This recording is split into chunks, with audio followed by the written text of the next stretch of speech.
There is much speculation about how and when our dogs evolved from the wolf, but we know from our visit to Israel that the dog-human bond began at least 12,000 years ago. But in those early days, when the evolved canines began to huddle in the snow near the campsites of these nomadic people, a relationship grew slowly. To be included in the family circle and to be fed, the dog had to work. And thousands of years later to this day, our working dogs are still earning their keep alongside their masters. They herd cattle and sheep. They assist us in hunting, and they fight in our wars.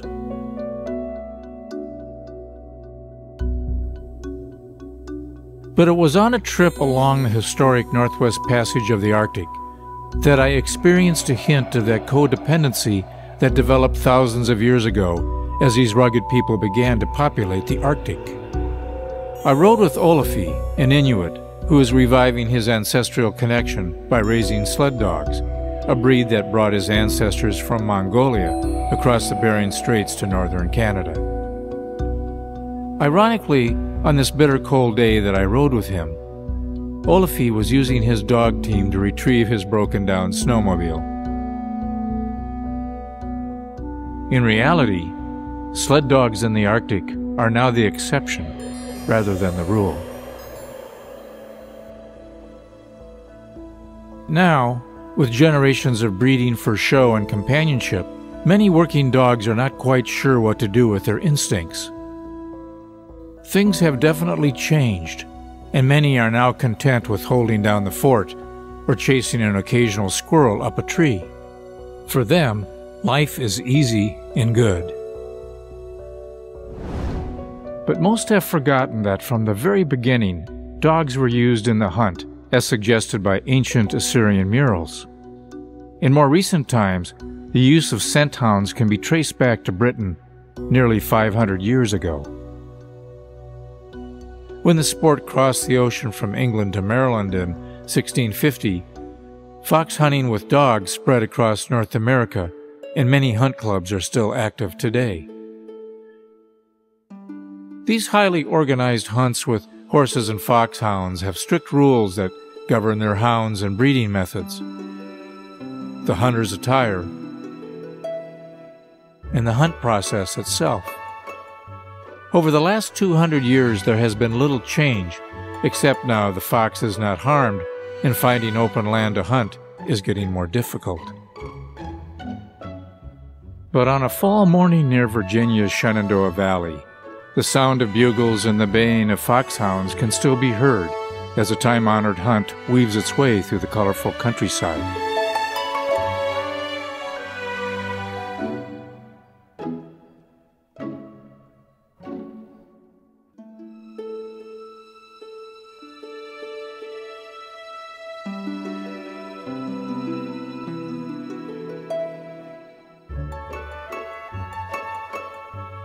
This particular day, the fox eluded the hunt. But I had a feeling that didn't really matter to anyone. And I know where the phrase, "dog tired," came from.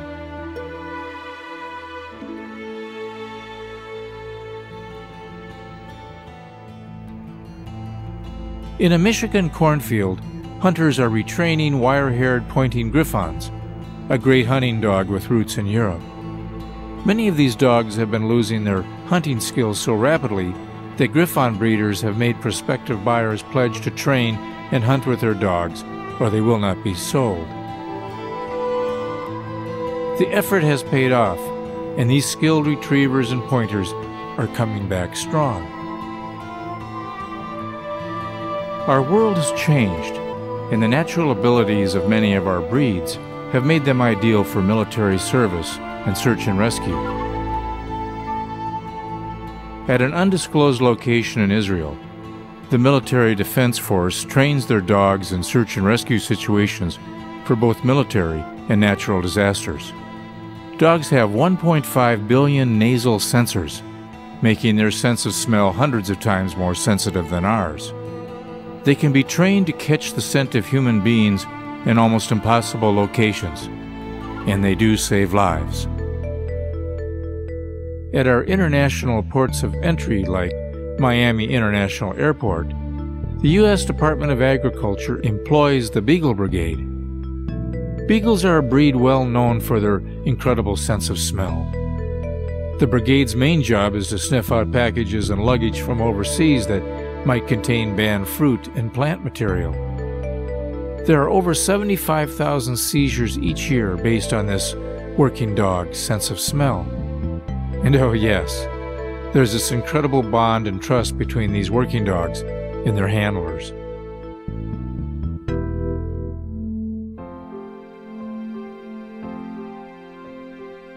It's early October in southwestern Montana, a vast reach of the American West, which is still largely open and unspoiled. Up in the high plateaus, some of the first snows have fallen, and it's time for ranchers to bring their sheep down from the hills to their winter pastures. If they don't move quickly, disaster can strike with an early winter storm.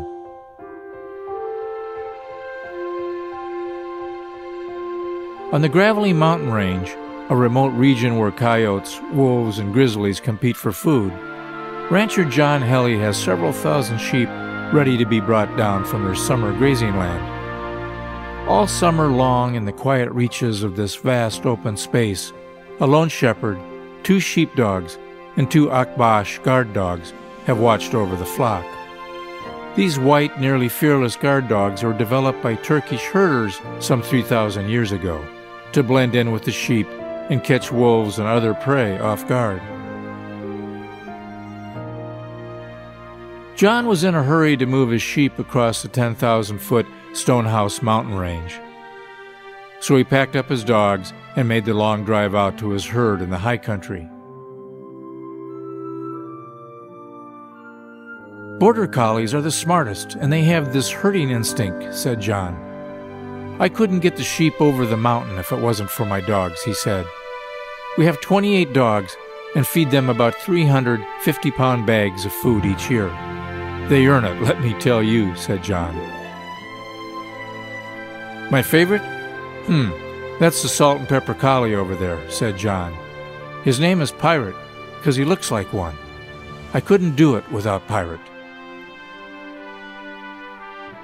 Traversing the steep slopes up the pass to Stone Mountain went without incident. And after that, the long walk down to the winter grazing grounds began. It was just before sunset when John and his crew made contact with their families, and John took over the rest of the trip on his dirt bike. Pirate was more than willing to hitch a ride. Another seasonal cycle was complete, and the sheep can now settle in for the long Montana winter.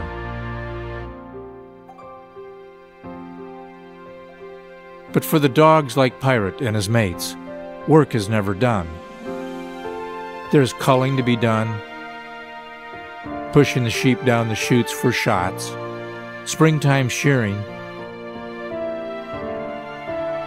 and watching over the needed medical care. Their work never ends.